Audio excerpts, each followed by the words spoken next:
And this question is about going from kind of a sporadic schedule to schedule with a long line of back-to-back classes with VIPKID or Gogokid.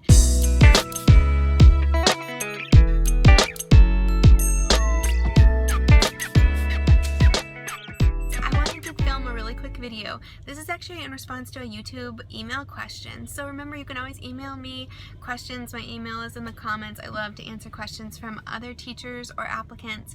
And the question was like, how do you increase your endurance with classes? Because it's pretty easy to just prep for a 25-minute class, and then especially if you have a break, you can kind of reset. But if you're going from class to class to class to class to class to class, you have to kind of think ahead and be ready for that. So just to give you a little backstory, for me, I started this job on maternity leave, and I had a wide open schedule. So I just taught random hours, and I taught random days, and my schedule was all over the place. Then I went back to my brick and mortar job, and I got in the routine of teaching just 2 classes every day before I went to work. Then I loved it so much, I decided to not go back to my brick and mortar job and to just do VIPKID. And so I was then stretching from 2 classes a day to 4, and then to 6. This is the Chinese sign for 6, by the way. 6, and then now I teach 9 or 10 per day. So here are my tips from somebody who teaches quite a few in a row. The first tip is don't go from 2 to 10 all at once. That'll be too much for you. It'll be too stressful. Give yourself a break after the line of classes that you're comfortable with. So if you're used to teaching 3, teach 3, then schedule a 25-minute break, and then do 3 more, and then schedule a break. And that's just what you're comfortable with at that point. So then, once you get comfortable with your timing with that, stretch it 1 more class. Okay, it's kind of like running. I'm a runner. You kind of have to just push your endurance just a little bit every time. Don't go from 2 to 10. I mean, it's crazy. That would just stress you out. Okay, so my first tip was give yourself breaks where it's comfortable at first. The second one is build your endurance and give yourself a long day and then a short day, and then a long day and then a short day.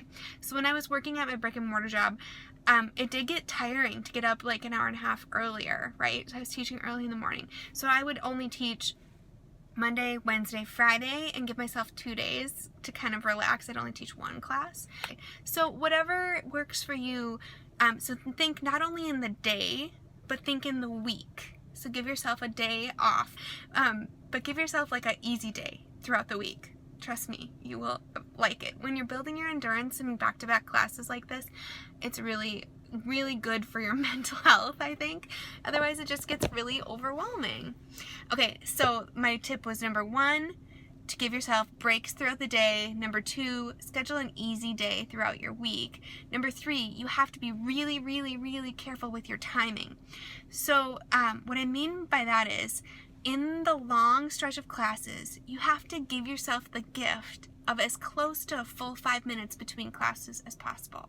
So that means when you're teaching, you need to be ending your class as close to 25 minutes on the dot as possible. What that means in practical terms is I'm singing my goodbye song, like goodbye song, at about 23.5 minutes. That gives me a 1.5 minutes to sing the song, do any homework, say goodbyes, and then I'm literally saying goodbye, see you next time at 25:02 or whatever, and then I close my camera and I have the full 5 minutes in between classes. You need those 5 minutes when you're doing a long stretch of classes. You need those 5 minutes to stand up or move around, to get a drink or something to eat, go to the bathroom, and to write feedback. So just give yourself, think of it as like, I'm not stealing time from the student. I'm giving them the full 25 minutes, but you're giving yourself the gift of a little breather. Okay? Then my 4th tip is be very wise with how you do feedback. Now, I have been a very strong proponent of Feedback Panda from the very beginning. If you're not using Feedback Panda, now's the time to start. And this is not an ad, not sponsored. You need to be doing Feedback Panda because it will save you so much time. So Feedback Panda, if you use a referral code, is $10 a month. $10 to me is about the equivalent of 1 class, 25 minutes. I can guarantee you within a week, maybe within a day, it will save you 25 minutes. And your time is valuable. It just breaks my heart when I hear about these teachers who teach for a couple hours and then they spend like an hour doing feedback. If you're doing that, please stop.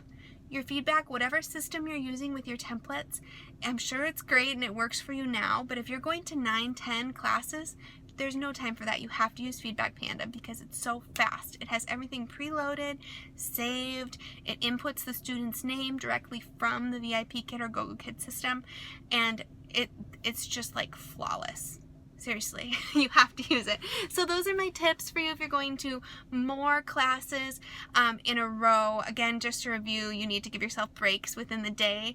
You need to plan through your week kind of an easy day for yourself to give yourself a mental break. For 3, you need to work on your timing to get your classes as close to 25 minutes, giving yourself the full 5-minute break. And then 4, you have to find Feedback Panda and a way to use that in your system so that you can really get your feedback done in between classes or right after classes. Okay, those are my tips. And again, thank you to, her name is Sarah Carafelli. Thank you, Sarah, for that great question. If you have a question about anything VIPKID, Gogokid related, I'd love to answer it. Just write me a comment or an email, and I am always looking for ideas for new videos, so I'm using your idea. Thank you, Sarah. All right, bye.